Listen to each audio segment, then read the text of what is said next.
Hey everybody, and welcome to another video. Today we're going to go over different potentiometer values and what they mean, and try to help understand a little bit more when it comes to choosing the right one for your project and just kind of understanding the taper. So we're going to go over the three main potentiometers that are on the market that you're often going to see in circuits and when you're designing yourself. We're going to go over the A, the B, and the C taper, and kind of what they look like on a graph. So I've got these color-coded so that we can understand it. On our X, we've got the rotation amount. That's going to be how much the potentiometer goes around from 0 to 100. And on the Y, we're going to be doing in kiloohms, because we're going to be dealing with a 100K pot. So we're going to be going from 0 to 100. Alright, so let's go over the three tapers that we have here. Like I said, we've got A, B, and C. These are the most popular ones. A is our audio or logarithmic, B is our linear taper, and C is our reverse, often referred to as anti-logarithmic. So now a quick little mnemonic device that helps me, that might help you, remembering the tapers is this. A is for audio, B is directly going up in a linear fashion, kind of making a beeline, if you will. So getting from point A to B, the most direct. So that's our B taper. And then C, our anti-log, C kind of actually has this C shape to it if you were to turn it. Those things kind of help me remember, and they might help you. So now let's cover how they're going to interact on this graph. So our A, or audio, is referred to that way because generally that's how the human ear hears in an audio manner.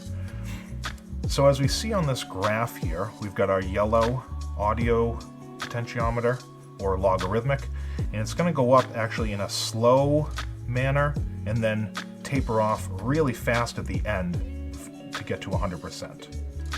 So now this is often seen in like master audio volume pots and different stuff, even in drives like a tube screamer, you're going to see often an A500. And that's just going to be how the taper feels for the designer. There's some math and everything there as well, but right now we're going to be mostly going over the taper. So I've got on our x-axis here 0 to 100%, and I've marked with this dotted line the 50%, just to kind of show you the drastic differences between the pots. So with our audio taper, we've got 100% here, remember, or I should say 100K for our taper.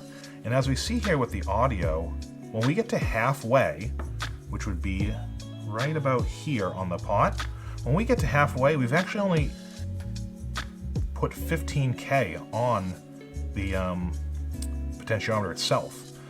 The other 85K in this instance here is actually going to be in this area.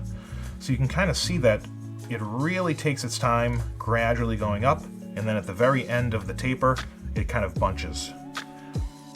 Now, in contrasting to that, our B is literally a beeline right to the top. It's smooth across the entire taper. When we get halfway, you guessed it, we're actually at half of the resistance. So at minimum we're at 0, at half we're at 50, and at full we're going to be at 100K. This is very easy to help when it, like the mind, when you're designing something around it and you want to find a taper. A B is usually a really good starting place. So going over these two, let's get to the third one, our anti-log, or our C. Again, it kind of makes that C shape if you were to turn it. So the C is actually often referred to as anti-logarithmic or anti-audio because it's actually doing the same thing as the A, but in the inverse manner. So as we see here with the blue line, when we get halfway up this, we're actually already at 80K. So that's literally 80% of our knob is done halfway through, and then it very slowly tapers off. Again, you're going to see this in certain like phase pedals, like the phase 90. You're going to see in some boost pedals where the math just works out that way for a feel for the player. And that's mostly what it is. It's going to be a really fast increase, and then it's just kind of taper off at the very end. It's going to do the opposite of the A. So In conclusion, A is a really slow taper until it gets to the end. B is neutral and equal the entire way through. And the C taper is going to get there really fast and then slowly taper off at the very end. So hopefully this illustration helps you understand the potentiometers and how they're working under the surface, and hopefully it leads to making a better decision and understanding it better in your next build. Thanks so much for tuning in, and we'll catch you on the next one.